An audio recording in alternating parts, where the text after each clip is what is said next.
There are countless ways to cook turkey, and on today's show, I'll teach you 4 very different methods. First, all you need to know about stuffing and roasting a turkey that tastes as delicious as it looks. I like to call this turkey 101. Then, a new take on roasting a turkey that is guaranteed to yield what might be the moistest turkey you've ever tasted. And for those of you who love dark meat, a nearly foolproof method for slow braised turkey legs that are a meal unto themselves. Finally, a roasted and rolled turkey breast is a great way to have a small-scale turkey dinner any time of the year.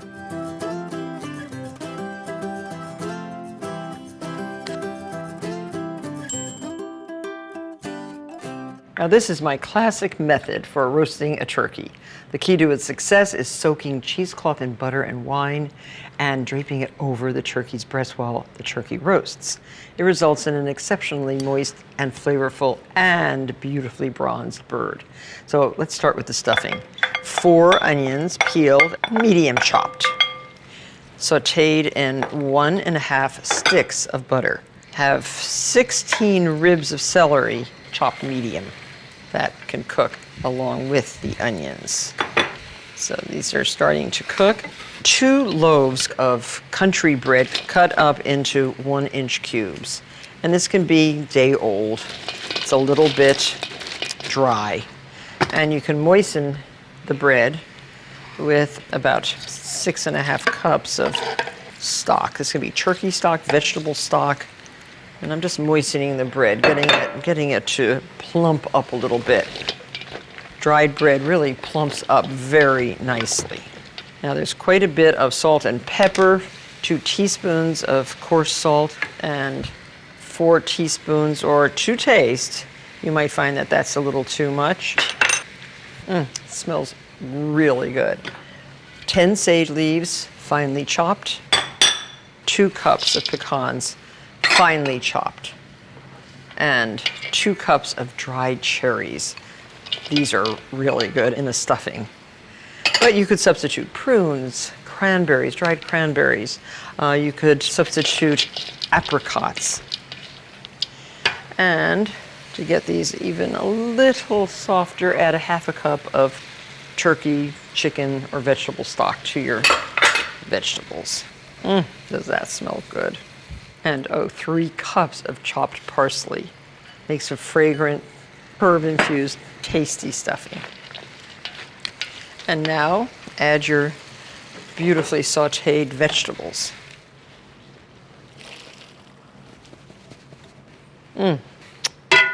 What a nice addition. Now this stuffing should cool completely before you put it inside the turkey. And now to roast. 3 sticks of butter. This is for the basting liquid and for the cheesecloth covering. And 1 whole bottle of a white wine, like a Sauvignon Blanc or Chardonnay, works very well. Now, immerse a piece of cheesecloth into that mixture. You're making a nice buttery, winey cover for your bird. Use cotton cheesecloth. Turn that off, and now to stuff. Stuff the neck cavity as well as the body cavity. For a large party, you're going to need a big bird, 15 to 20 pounds. Figure 1½ pounds per person. Don't push it in too tightly because it really does expand when it cooks. This is a colorful and tasty and fragrant stuffing. Very, very nice stuffing. So pull that skin and affix with toothpicks. It's sort of like being in the operating room. And now your wingtips can be bent under. They're a little slippery and they fight you. Rinse your hands. You can truss now. Use cotton string. So I go here, over the wings, over the drumsticks, and around. It's so nice because a bird cooks more evenly and the legs won't dry out. They're kept close to the body like this. And I always end by tying in a bow, then I can release it nicely. So there. Transfer to your baking pan. Has to have a rack in it. It's very important. And this will also hold the bird in shape. fill in the rest of the cavity with stuffing. And all this beautiful excess stuffing, bake it in a baking dish. If you've used vegetable stock, it is perfect for the vegetarians in your family. So now, brush the bird all over with a little bit of room temperature butter. And the legs and the wings.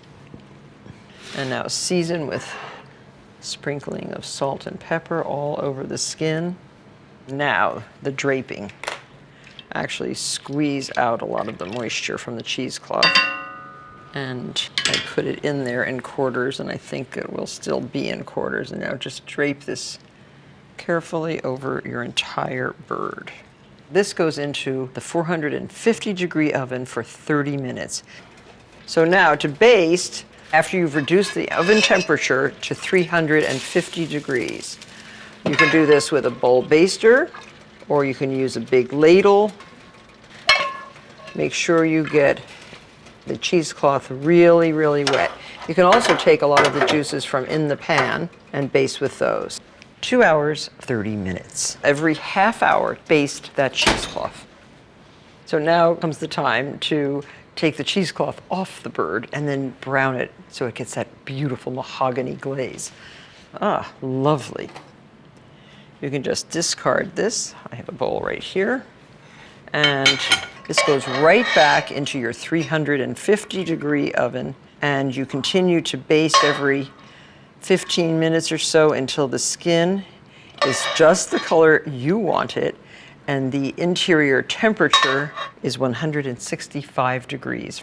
And you'll be very surprised at the color of the skin when it's finally done. This is a beautiful show-stopping centerpiece. I am garnishing with sage, all different kinds of sage, really pretty. Add some lady apples if you like, or because there's some pecans in the stuffing, I might sprinkle some shelled pecans in amidst the sage leaves. How pretty they look. So that's all done. Make sure you have somebody waiting with a very sharp knife to carve this beautiful bird.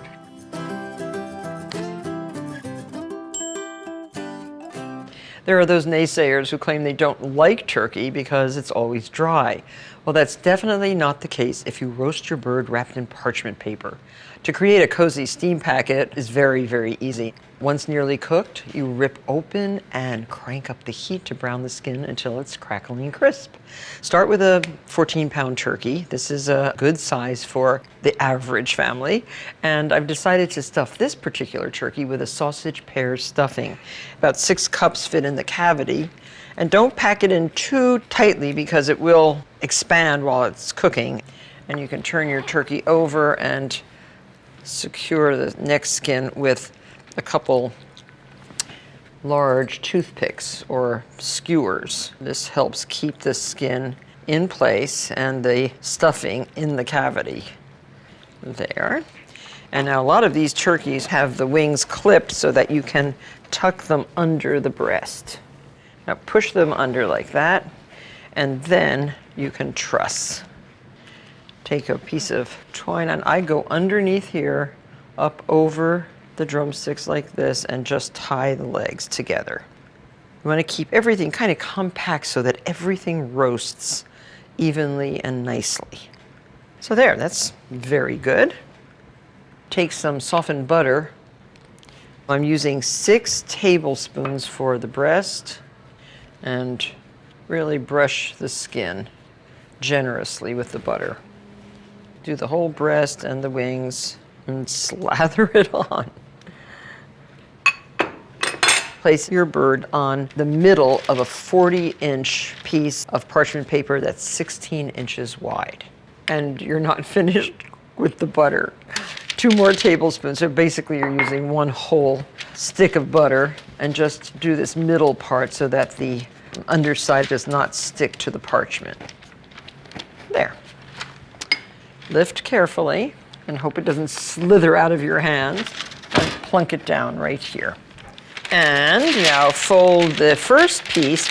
There are 3 pieces of parchment paper. Roll it down. We want to encase the turkey in the parchment. So this one now will be folded and rolled. This one is 48 inches long. It goes from front to back. Okay, so now your last piece, which is again 40 inches. And I'm going to just turn this to make it easier. Have your oven preheated to 325 degrees, and the turkey's going to go in for 2 hours and 45 minutes.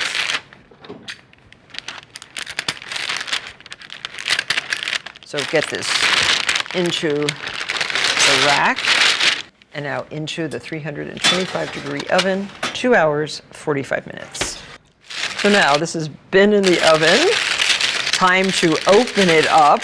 Now that is not a beautiful turkey, but it can be beautiful if you put it now into the oven uncovered for another 45 minutes to get brown. And before you put it back into the oven, add about a half a cup of water to the pan. 425 degrees for 45 minutes.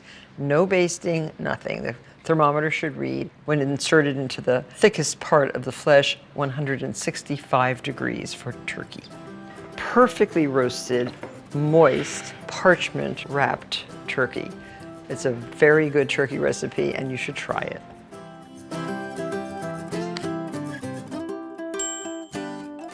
For those of you who love dark meat and don't want to cook a whole turkey, have you ever thought of just cooking the legs? My favorite method is to braise them in a rich herb-infused stock. Not only do they come out incredibly flavorful, they're also fall off the bone tender. The biggest difference between braising and stewing is that the meat is cut into smaller pieces for stews and entirely submerged in cooking liquid. Braised meats are cooked in larger pieces and only partially submerged. Turns out very flavorful this way. So notice I'm salt and peppering these turkey legs. These come from a 16-pound turkey. Skin side down in a little bit of hot olive oil in your braising pan. This is an enamel cast iron pot, which is so great for braising. We're going to just put this in here so that the skin gets beautifully brown before we start adding any other ingredients. So to get turkey legs that look that brown takes about 5 minutes per side. They do look good, don't they? Now, to proceed, we want to take out all but 1 tablespoon of the fat in this pan. And you can do that by pouring it out or by spooning it out. I'm going to just spoon out all the excess. Now add a half a cup of dry white wine and deglaze the bottom of the pan. Deglazing scrapes up all those brown bits and tasty little morsels in the bottom of the pan. Perfect. Now add 2 leeks cut crosswise into 1/4-inch pieces. Leeks are so flavorful, and when cooked, impart a very luscious flavor to your meat. So cook these until they just start to get a little translucent. The best cuts of meat, by the way, for braising and stewing come from harder working muscle groups like legs, shoulders, breast, neck areas of the animal. And these have more collagen, which helps keep the meat nice and tender. Okay, so now we can add our celery, 2 ribs cut into 1/4-inch dice, and 2 carrots, again, cut into dice. So this is like a mirepoix, the Italian sofrito, a flavorful addition to any braised meats. And you can now add chicken stock. This is 3 cups of chicken stock. And if you have turkey stock, because these are turkey legs, you could use a turkey stock.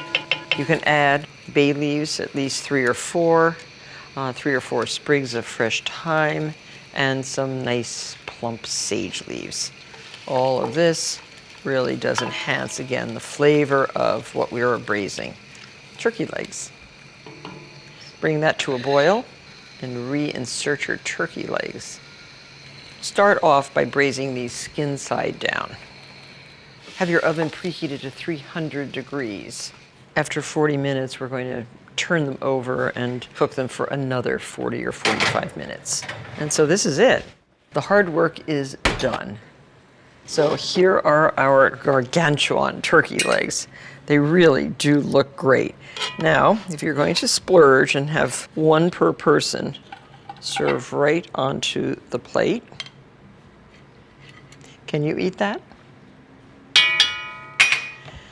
And what I like to do is serve with some delicious, rich, golden Yukon potato puree, mashed potatoes, like that. Some of the lovely gravy, which is the braising liquid. And a little sprinkling of parsley. If you want a little thyme, that's nice too. But I like to serve with a little fluffy bunch of microgreens.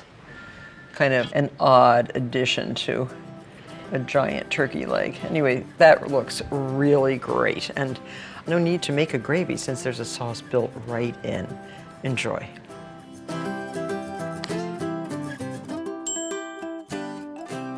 And now I have in front of me a turkey breast. You can create a really delicious turkey dinner in no time at all by roasting a rolled turkey breast that's flavored with a delicious compound butter flavored with orange zest, sage, and parsley. This is a fresh turkey breast. It is a lovely piece of meat. I want to turn this over because I want to butterfly it. Breast has a lot of gorgeous meat, and I'm going to flatten out the thick parts by just slicing like that and like this. Don't cut through the skin, don't cut through the flesh. Now turn it over again and loosen the skin with your fingertips. By loosening under the skin, you create a cavity in which you can put your flavored butter. Be prepared while you're working with raw poultry like this or any raw meat, just keep rinsing your hands after you deal with this. So there, okay, so that's loose.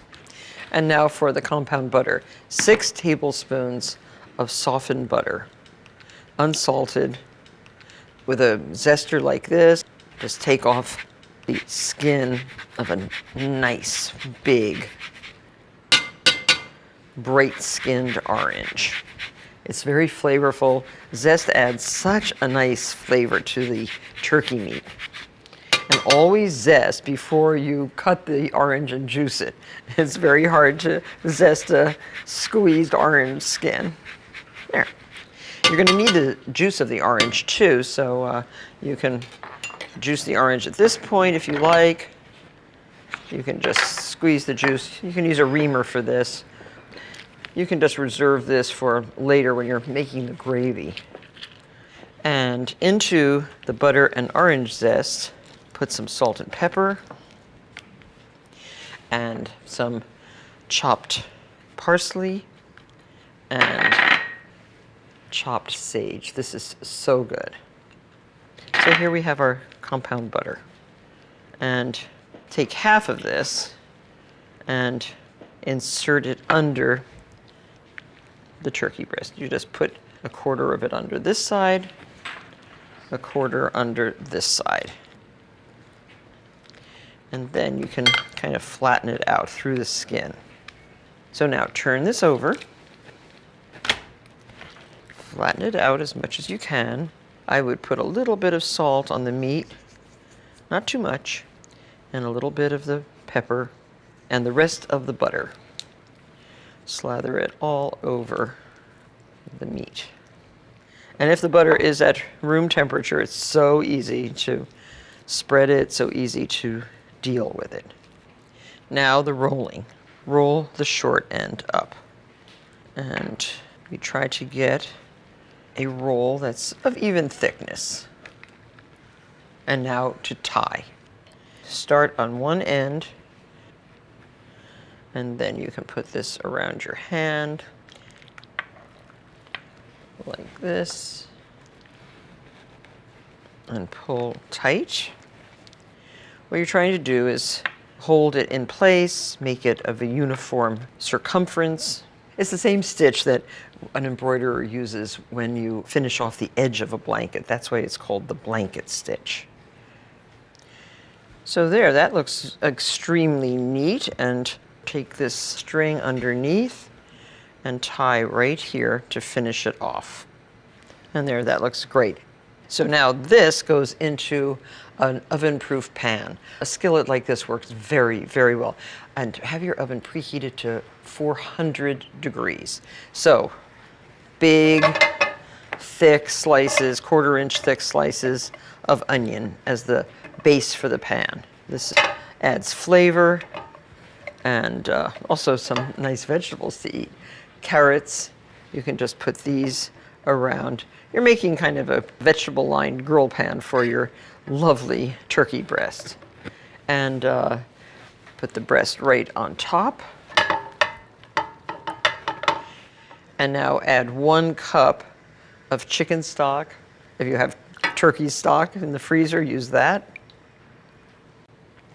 And season the skin with a sprinkling of salt and pepper. Right into your oven.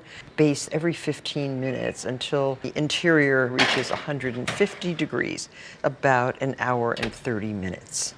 So here is our roasted turkey breast. Take off all of the trussing string. So I'm going to let it just sit here until I defat the gravy. All of these vegetables, remove them from the liquid in the pan. So now, put this into a gravy separator. This is a fat separator. There's a little strainer on the top of this particular one, which I like very much. And you just pour all this juice into here. And you can see the fat is rising to the top of the meat liquid. So into a warm skillet, you can add that orange juice. Remember, if there's any little bits, the orange juice will loosen them. But this is a pretty clean pan. And now your lovely juice from the turkey itself. Add that to your pan. And see how the fat is staying in the separator? Oh, this is such a great thing. Just to stop, that's all the fat. Bring this to a boil, have a whisk handy, and then you will add your flour mixture. 1½ teaspoons of instant flour and 1 1/4 cups of chicken stock.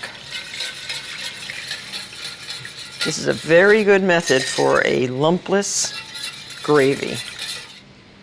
So while this cooks, it's going to take about 8 minutes to thicken. You can slice the meat. And I suggest cutting it for a dinner party. I think 1/4 inch thick, like these slices, would be pretty and very tasty. And so here is our gravy. Just pour it into a serving bowl or gravy boat if you have one. And don't forget, if you're going to serve this at a dinner party, a nice icy cold Sauvignon Blanc would be very delightful. Enjoy. Imagine turkey this good in less than 2 hours. Thank you all very, very much for watching, and I look forward to seeing you on the next episode of Cooking School.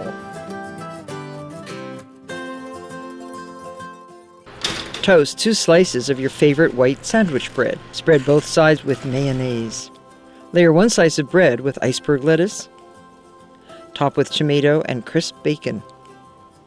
Thinly slice leftover roast turkey breast and place on top. Sandwich together with the 2nd slice of toast. Carefully cut using a serrated knife. Serve with your favorite pickles.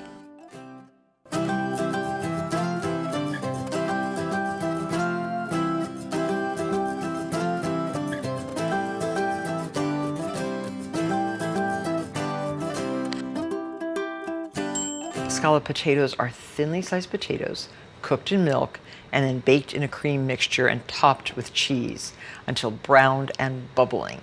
It makes my mouth water just thinking of scalloped potatoes. Potatoes can be divided into 2 main categories, starchy and waxy. Starchy potatoes such as russets are fluffy and floury when cooked, and they're really good for roasting, baking.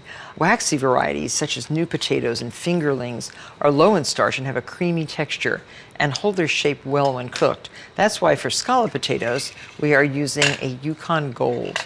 Very, very important. They release just the right amount of starch, but still hold their shape. And we have 3 pounds, and I've sliced most of them on a mandolin to get even sliced potatoes. You want them all the same thickness. And you can do this with a knife. It takes a lot longer. Getting one of these little hand mandolins is really useful. Just be careful to watch what you're doing. Don't put any fingertips in your potatoes. Now, if you're going to postpone cooking for any time whatsoever, make sure that you put these in water. It'll keep the potatoes from turning color. Then drain them well and dry them. But these are perfect because we're going to put these right into 2.5 cups of milk. Now, I learned this method from a chef. He said, "Oh, Martha, you can make scalloped potatoes ahead of time for a dinner party by cooking the potatoes partially in milk and just holding them on the stove. Then, when your guests are sitting in the living room and you're going to prepare your dinner, you can take them out of the milk, layer them, bake them, and they're ready. Perfect." So now bring this to a boil and simmer for approximately 3 minutes, and then turn them off, and they are ready to use in pretty much any sliced potato dish. So now these have boiled for 3 minutes. What I like to do is just remove these to a strainer or a colander. You see how nice and intact each slice is? That's what we want. We're going to be layering these slices in a baking dish. And this way they'll get a chance to cool off a little bit, just to make it a little easier to handle. Okay, so now to the milk, add 1 cup of heavy cream. And this will be your liquid in which you will bake the layered potatoes. I like to rub the dish first with a cut piece of garlic. Just rub the whole surface. It imparts just a little bit of garlic flavor to your scalloped potatoes. There. Now if you smell your dish, it smells like garlic. Now with a brush and a soft piece of butter, generously butter the dish. Sides and bottom. There. Now have about 2 tablespoons of butter cut up into little pieces and 5 ounces of grated Gruyere cheese. It goes so well with potatoes, very French and proper. So now potatoes, you're going to layer with cheese, salt, pepper, and potatoes. So start with the bottom. Now these are still a little bit hot. If you're very fussy and you want really delicate looking scalloped potatoes, make sure your layers are overlapping, just like that. And these are already starting to dry out, so it's essential that you work kind of quickly. So now in between each layer, a little sprinkling of salt, a tiny bit of pepper, and a little bit of Gruyere cheese. So pretty. And dealing with the potatoes this way in a partially cooked state, there's no discoloration whatsoever. They'll take less time to bake because they're already pre-cooked, and they're going to taste delicious. Now, a little bit more butter, these little dabs of butter, you can put on with your finger or a knife. There. And now top with the Gruyere. You can use Gruyere, you can use Appenzeller, you could use a white cheddar. Now this is ready to pour the cream gently on top and get this right into a 325-degree oven. They'll take anywhere from 60 to 80 minutes until they're golden brown and ready to eat. So here, let's see how these look. Oh, they look creamy. The liquid has been absorbed. Just what you would hope scalloped potatoes would look like.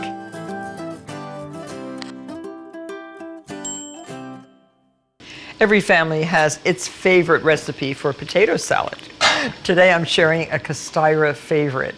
It's naturally sweet and creamy, and it uses sweet and creamy red skin potatoes that are dressed with a little mayonnaise, vinegar, and herbs, and then topped with sliced hard-boiled eggs. And into a steamer basket, a little bit of salt, water to the top of the steamer basket. Add 5 pounds of red potatoes. These are Red Bliss. You could also use the small white potato, but I just like the idea of using the red. It's a very flavorful potato.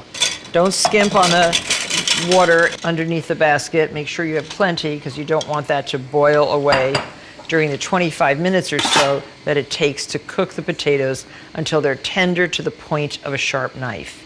So here the potatoes are perfectly cooked. They're still warm. The skins will just peel off, as you can see. So very easy. Use a little paring knife. And if there are any little brown spots, you can just slice them off. You don't want those little brown spots. Cioci Kasia, who I learned this recipe from, Cioci Kasia means Aunt Catherine in Polish, made the best potato salad. So here we have our bowl of sliced potatoes. Now to this we add 1 white onion. It's a medium onion, and we have finely grated it on a wood rasp. This really is important to do, to grate it finely. You don't want big pieces of onion in the potato salad, and you want it almost undiscernible. You just don't want to know that it's there. You want to taste it. A half a cup of distilled white vinegar.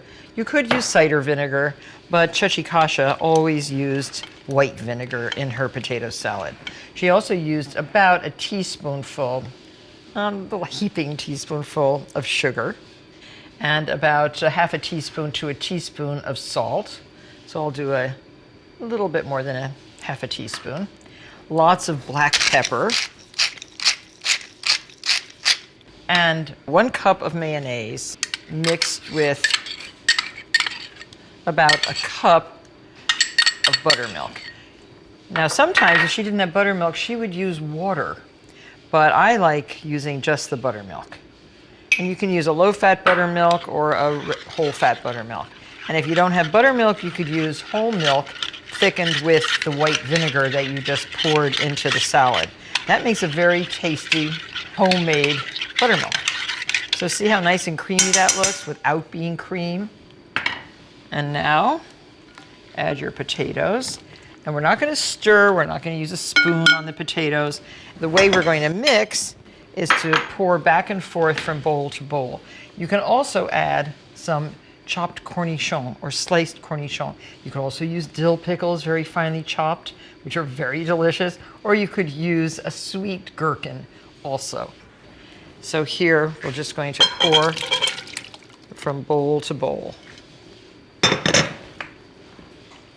And as this sits, it gets thicker as the milk and mayonnaise gets absorbed into the cooked potatoes. See how good this looks? And it has to be chilled. This will be really tasty in a couple of hours. So look how beautiful it looks. I love it. That's a good mix. So then a little bit of a toss.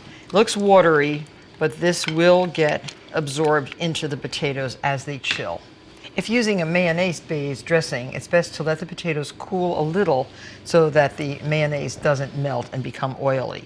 These are plenty cool for the mayonnaise. It's very important to chill the potato salad before serving and garnishing with hard-boiled egg. So here's our potato salad.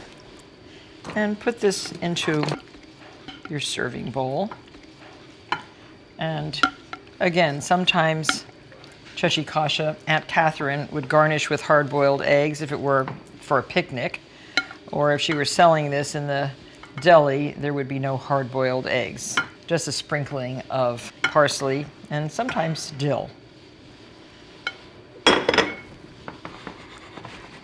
Level it off a little bit. You see how nice and moist it is? Very pretty. And then with your knife, we've already sliced the eggs. These can go around the perimeter of the bowl. And they'll get mixed in and people get a little bit of egg. Make sure your eggs are not too hard-boiled. These are 13-minute eggs, which means you bring the eggs to a boil, turn off the heat, and cover for 13 minutes. That's generally a perfect hard-boiled egg. And a nice sprinkling of parsley. And here you have a beautiful potato salad, thanks to Chachikasha Krukar from Jersey City, New Jersey. And whether at a picnic, a barbecue, or a holiday dinner, everyone loves potato salad.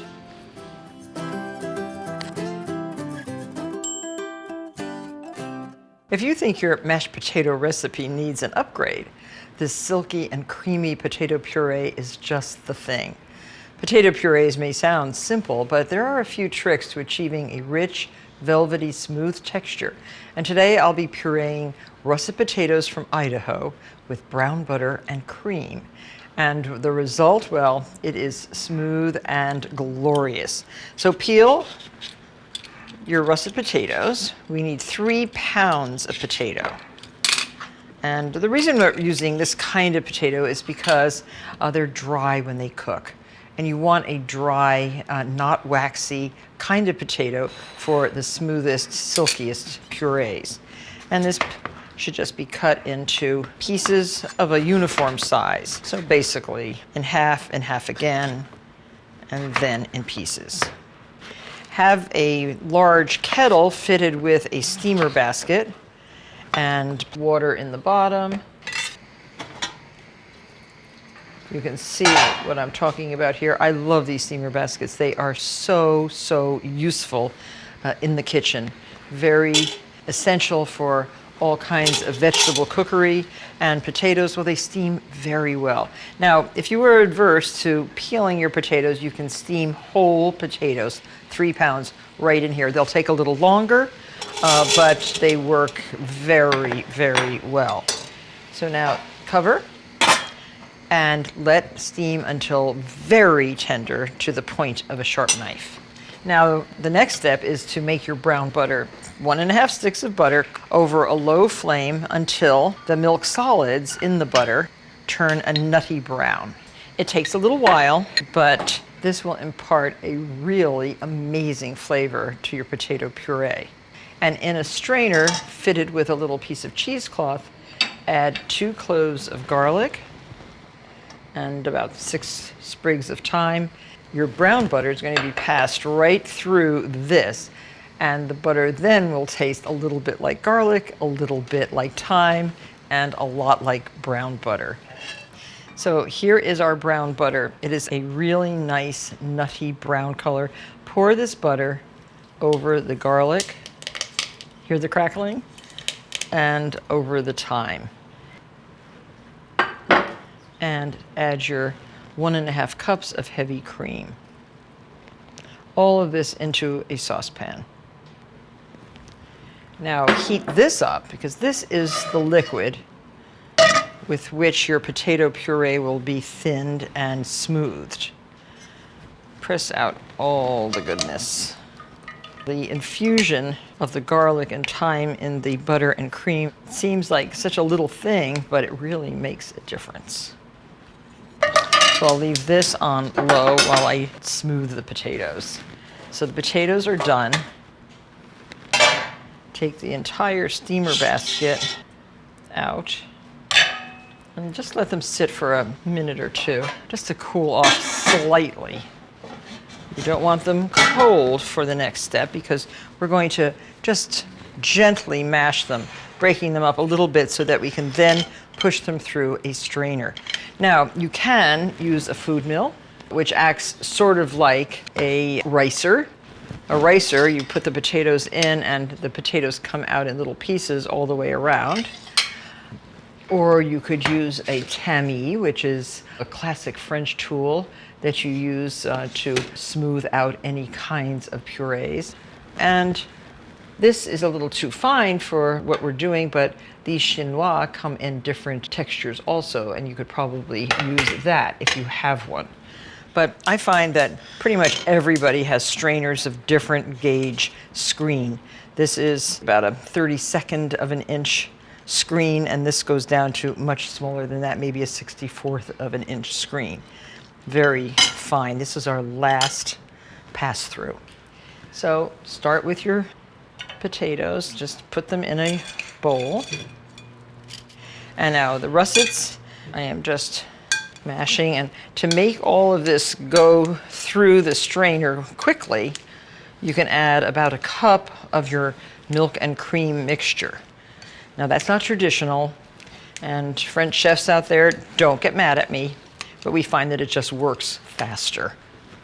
And I think we don't want to make it hard on our home cooks. These are lessons for the home cook.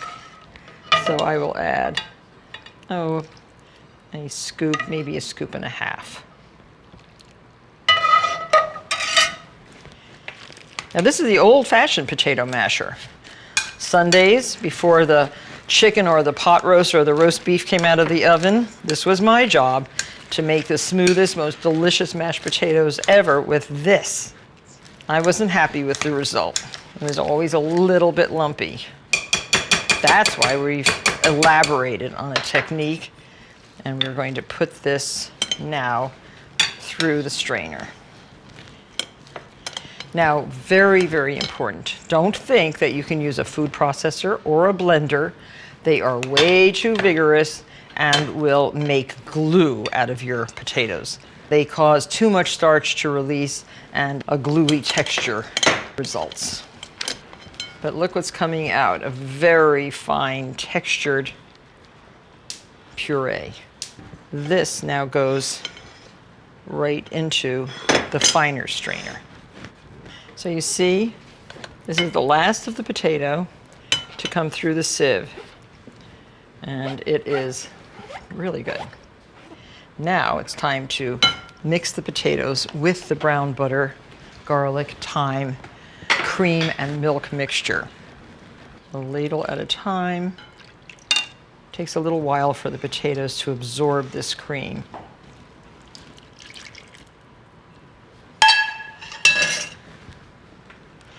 It seems like a lot of liquid, but these purees are delicate and they are moist, and you don't want them to be stiff and dry in any way. I'm going to add some salt right now, coarse salt. This is going to take about a teaspoon of salt and a big pinch of white pepper. Now, if you wish, you could add a hint of nutmeg. There you have it. Put this on a heated platter. So good. The brown butter sauce makes these potatoes hard to resist. Don't even try.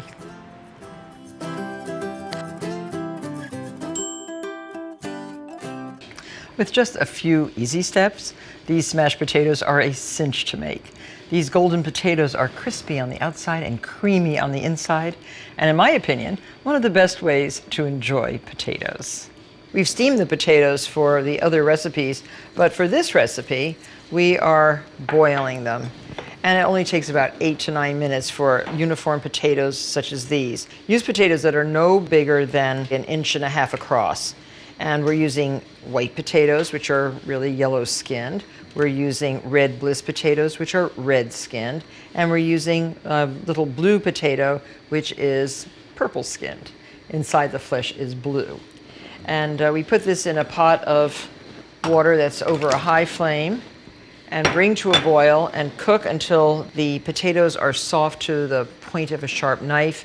That's going to take somewhere about 8 to 9 minutes. You'll drain them and let them cool until they're not too hot to smash with the heel of your hand.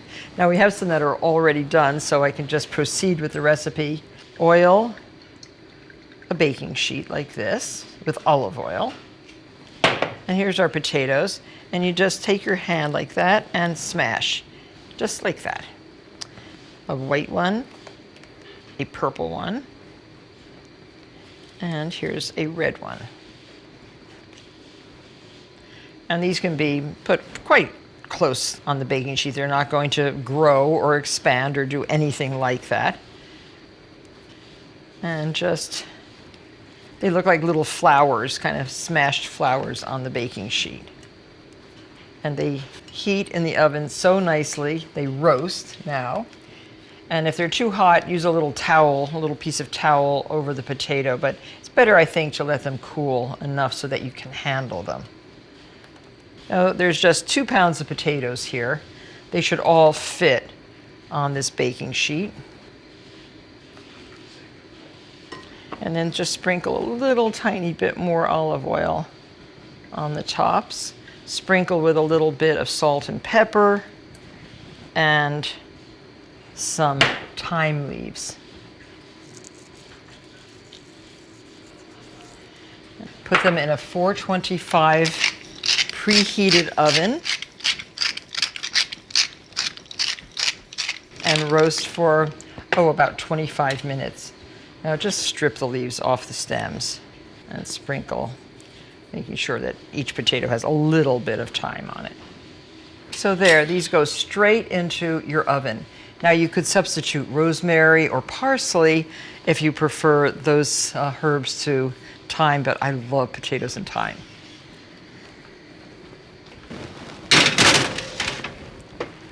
"25 minutes, 425. So you can arrange these on a serving platter. You can just dump them on a serving platter if you like, but I think they're so pretty that they should be treated with tenderness. And these are so crispy and pretty. During the baking, you can turn them over. These were turned over once, but you can see the different colors. And you can serve these plain like this, or if you like, with a dollop of sour cream and sprinkle with chopped chive. Now that is a pretty platter of smashed potatoes. They'd be great to serve at a party like this, an inexpensive hors d'oeuvre, or with a roast or a steak, anything you choose. Thank you so much for watching, and I hope you'll join me on the next episode of Cooking School. Loved by Americans since colonial times, pumpkin is just as popular today as it was back then. But nowadays, given the availability of canned pumpkin, you can use it in recipes year-round. If you're looking for new ways to use it, here are 4 fabulous recipes. Pumpkin-Pecan Tart. It is so delicious, and it was voted the favorite here at the studio. Pumpkin-Swirl Cheesecake. This is a beautiful cream cheesecake with pumpkin puree swirled right in. And pumpkin bread, a very nice, easy, quick bread that your family will adore. And for a spectacular dessert, how about trying our deep dish pumpkin meringue pie? All of these recipes today on Martha Bakes. Well, if you can't decide between a spiced pumpkin pie or a rich pecan tart, combine the two and you have an irresistible pumpkin pecan tart. 2½ cups of flour, 1 teaspoon of coarse salt, that's kosher salt, and 1 teaspoon of granular sugar. And into this mix goes butter, 2 sticks of really good creamery butter, unsalted. And look for good butter, French style butter. Pulse your machine until the butter is coarsely chopped in that flour mixture. That's pretty good. And then add iced water. It has to be really cold. Okay, that's a ½ cup. I always pour on the outside of the feed tube. I want it to get to the outside of the mixture. And if you don't add enough water, the crust will be crumbly and dry. If you add too much water, it'll be wet and soggy. This looks very nice. So if you notice, that took no time at all. This is enough for 2 pie crusts, so I'm just putting it all out and dividing it in half. You know that you've added enough water when you just squeeze it gently and it holds together. You really have to have it holding together. Okay, so we'll divide this in half and wrap in plastic wrap in flat discs. Why a flat disc? Well, it's much easier after chilling to roll out a flat disc. And it also chills faster if it's in a flat disc. And it makes a very nice, simple to roll, elegant, flaky, beautifully browned crust. And you can see the little pieces of butter still visible in the crust. So chill this really well. So after rolling and blind baking, this is the crust. Look how golden brown. It is rigid enough to hold a heavy filling like the pumpkins and the pecan, and to keep the bottom from getting soggy when you add the filling into this pre-baked shell, brush a little egg white on the bottom of the crust with a soft brush. Just want to put a little bit of a glossy barrier between the crust and the filling. So now the filling. 2 large eggs. Whisk those up with a pinch of salt. And add to this a 15-ounce can of plain pureed pumpkin. This is readily available in the grocery store, and it's basically pumpkin, nothing else. And 1 can, this is a 14-ounce can of sweetened condensed milk. There are other pie fillings that one can make, but this one goes so well with the pecans. And the pecans are part of a streusel topping that goes on the pie once the filling bakes for about 15 minutes. Now mix this all together. Pretty color. Add 1 teaspoon of powdered cinnamon. You can make it a little bit spicier if you like by adding a little bit of nutmeg or allspice, but I think just cinnamon is very delicious. And then pour this right into your crust, the blind baked crust. And what I meant by blind baking, you take a unbaked shell, line it with parchment, some weights, pie weights, and bake it until it starts to get a beautiful color like this. So transfer this immediately to a 425-degree preheated oven until it's slightly set, about 15 minutes. Now to make that delicious streusel topping for your pumpkin pecan tart, 3/4 cup of light brown sugar, 1 teaspoon of cinnamon, a pinch of salt, and 3 tablespoons of flour, and have 4 tablespoons of butter cut up into little tiny pieces like this, and should be moderately cold. And this has to be cut in. It works very, very well with a fork. In fact, I remember my mother making all her pie crusts with a fork. I prefer the food processor. So this looks very good. And stir in 1.5 cups of halves of pecans. These are so beautiful, and these should be gently tossed with the topping. And the pie is out of the oven, as you can see, and just gently sprinkle. So pop that right back into a 350-degree oven. Bake until the topping is a dark brown and the center is bubbling slightly. That takes 35 to 40 minutes. And now look, it's cooled. It's ready to slice. Looks so good. This is a wonderful way to serve both pumpkin and pecan. And a scoop of vanilla ice cream or cinnamon ice cream, or just a simple spoonful of whipped cream. A perfect, perfect pie for any occasion. For a very fantastic, dazzling, two-toned effect, you swirl some pumpkin puree into a beautiful cheesecake batter. This is a mouth-watering pumpkin-swirl cheesecake. First, you'll need a springform pan like this. This is 9-inch. Fit this into the springform. So tighten your springform. Cut a round of parchment that fits exactly in the bottom.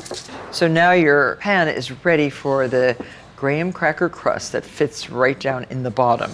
This is very simple to make, and I'm sure you've all made such things before. 1 cup very finely ground graham crackers with 2 tablespoons of sugar. Mix that together. And 2 tablespoons of melted butter. Always seems that how can this hold together? But it does. Stir this together. Graham crackers are a very dry, tasty cracker. You could use chocolate wafers or even vanilla wafers for the crust, but I like the taste of graham with pumpkin. And just pour the whole mixture into the bottom. Spread it out into as even a layer as possible, and then compress it. I find it very easy to do this quickly and efficiently with the bottom of a glass. Now this gets pre-baked in a 350 preheated oven. Just bake it until it's set, 10 minutes or so. So now for the filling. This is a cream cheese filling, and we're using 2 pounds, yes, 2 pounds of best quality cream cheese. So this is nice and smooth. Add 1.5 cups plus 2 tablespoons of granulated sugar. This is a large amount of filling to fit that 9-inch graham cracker crust lined cake pan. Break into a bowl 4 eggs. You can add them one at a time to your filling. That's 1. Cheesecakes are so fun to make and easy, and they are also very, very popular.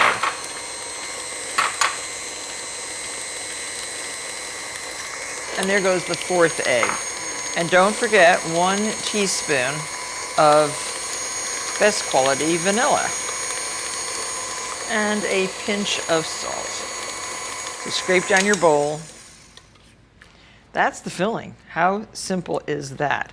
You could make a cheesecake just with this filling, but for a spectacular presentation, it's kind of fun to add some pumpkin to a portion of this filling and swirl it in. Add 1/4 of the filling into 1 cup of pureed pumpkin. Add some cinnamon, 1/2 teaspoon, and some freshly grated nutmeg. About 1/4 of a teaspoon, which is about 1/3 of a nutmeg. So incorporate the spices thoroughly into the batter. And now pour your cheesecake into the pre-baked, and this is what it looks like, pre-baked, a little bit golden brown around the edges. And place the cheesecake pan, the springform pan, on a square of aluminum foil. And I like to put this around just to prevent any chance of the water in which this cheesecake is baked from leaking into the pan. Get every bit of goodness into that pan.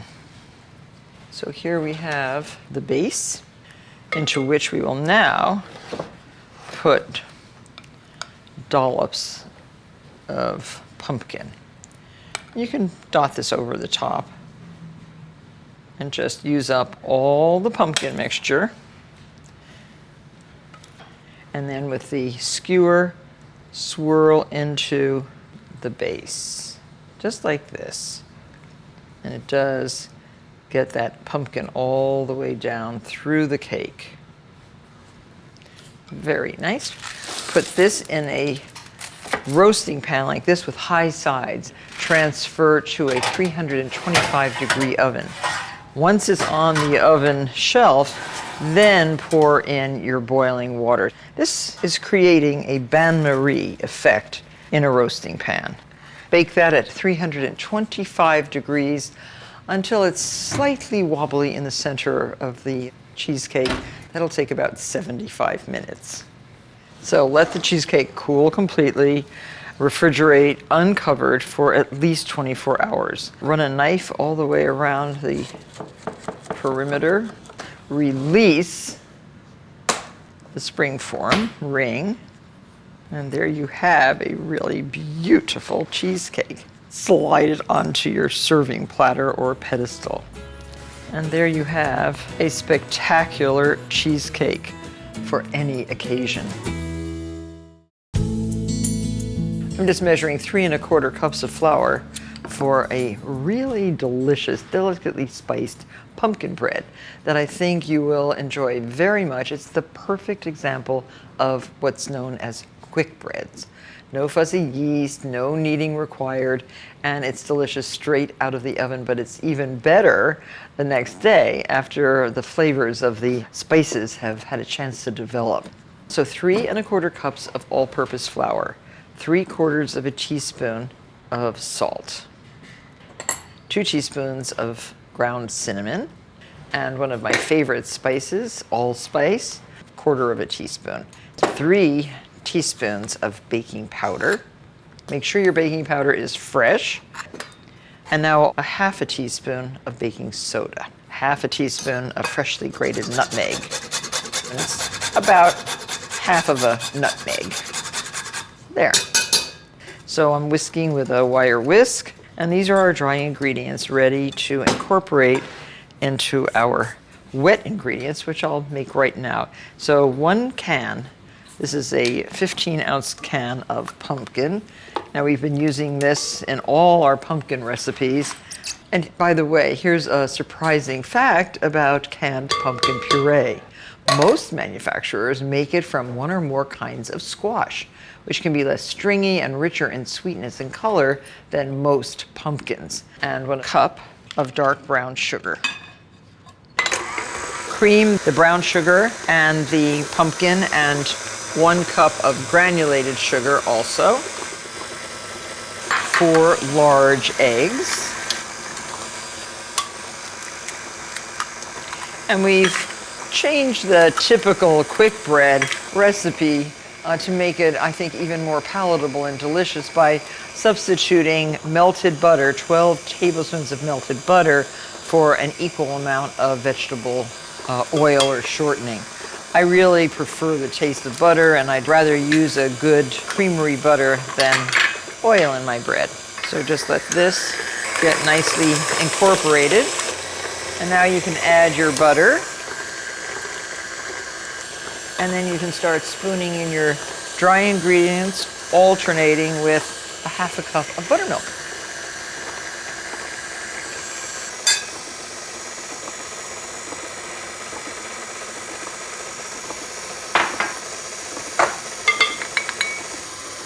It smells really, really delicious. And a little bit more of the dry ingredients. So these cake pans are buttered 6 by 3. They're really little miniature bread pans. And you can also make 2 larger loaves, 8.5 by 4.5. These little ones are perfect for gifting. And the easiest way I find to make sure that each pan gets an equal amount is to spoon equal amounts, 1 by 1, into each pan. You can also do as the professionals do and weigh the pans. And it's very handy to have a good scale in your kitchen and work with it that way. I think it's a very good idea. Then you'll get even-sized loaves, and most professional bakers do use scales, because it's hard to divide into 4 equal portions. Yes, this has a very rich orangey color. So transfer this to a 350-degree oven, 40 to 45 minutes. So this quick bread really does slice very nicely. And since the ends are not as desirable as the center, I'll just cut one off and give it a taste. It's really, really good. So delicious that you'll be craving it all year long. Enjoy. We have been using throughout this show canned pumpkin, which is very accessible and available all year round. But if perhaps you do grow a pumpkin or buy one, you can make your own pumpkin puree. So this is a sugar pumpkin. Break off the stem. Takes a little bit of elbow grease. Cut your pumpkin in half, top to bottom, using a big knife. There. How beautiful is that? Scrape out all the insides. Once you have the pumpkin completely scraped out, roast in a preheated 450-degree oven for about 45 to 50 minutes. And when they're done, we'll have pumpkins that look like this. And when you pick this up, inside is all the pumpkin pulp. So you just peel that skin right off and put the pumpkin into the bowl of your food processor.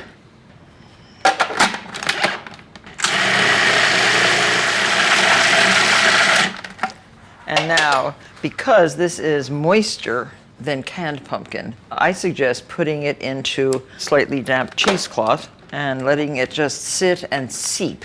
There is a difference in color, but taste, pretty much the same. You can make your own, or you can buy it. This deep dish pumpkin meringue pie is a guaranteed showstopper when it arrives at the table. Under billowy, snowy pinks of meringue lies a traditional pumpkin pie for a modern twist on an old favorite.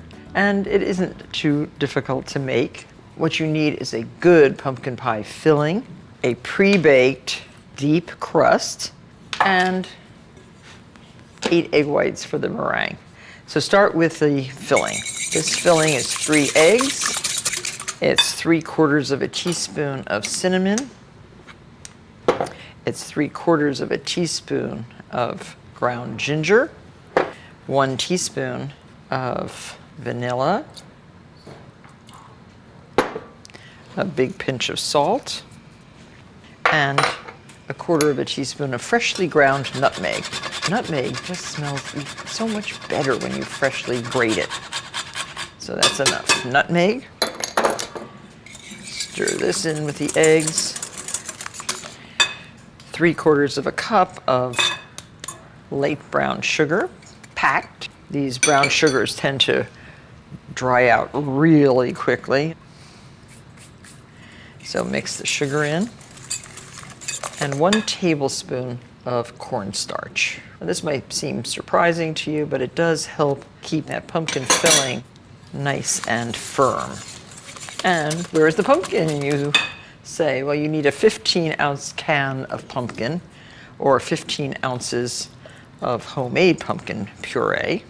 I find that one of the very few things that I will open a can for is pumpkin and sardines.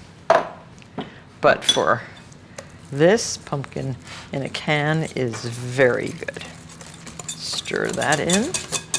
And 1 12-ounce can of evaporated milk. Now this is different from condensed sweetened milk.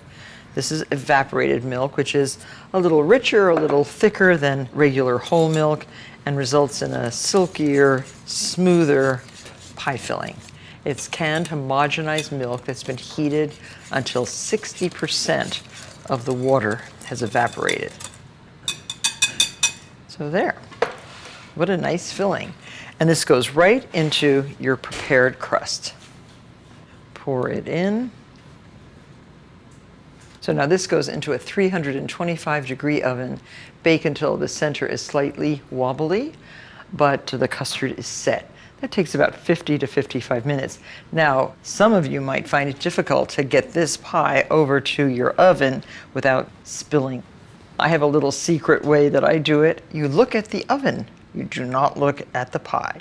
Just carry it evenly and just walk straight to the oven, and pretty much foolproof, you don't spill the filling. So now for that big, fluffy, billowy meringue. 8 egg whites in the bowl of your mixer. Add 2 cups of granulated sugar. And have on your stove a pot with a couple inches of water in it, large enough to hold this bowl over the water. And we're making a Swiss meringue. Swiss meringue is egg whites and sugar heated until the sugar is totally dissolved and then beaten until it's light and fluffy, as opposed to an Italian meringue, which is a sugar syrup beaten into egg whites until it's light and fluffy. And a French meringue is just egg whites and sugar beaten in slowly, which tends to weep more than the other 2 meringues. So just until the sugar is no longer granular, So now remove this from the heat. Place the bowl right on the mixer, fitted with a wire whisk. Beat these until they are glossy and have nice stiff peaks. Well, I think our meringue is fluffy and has peaks that hold.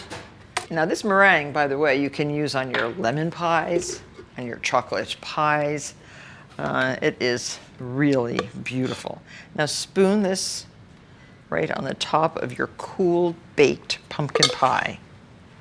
Seems like a lot of meringue, but it is so beautiful. And you can scrape your bowl, and everybody has a different method of swirling and swooping that beautiful meringue. And then take your torch and lightly brown. Now, alternatively, you can heat your broiler and put your pie under the broiler just for a minute, but this works a lot better with a propane torch. Today, I hope I've introduced you to some new ways of using pumpkin for more than just the standard pumpkin pie. Thanks very much for tuning in, and please join me for the next episode of Martha Bakes. Place 6 ounces of pepitas in a bowl. Add 6 tablespoons of sugar, 1 large beaten egg white, and a pinch each of salt, allspice, and cayenne pepper. Stir until well combined. Spread the mixture in a single layer on a parchment-lined baking sheet. Bake at 350 degrees until golden, about 10 minutes. Season with salt and stir gently, leaving some clumps. Let cool before serving.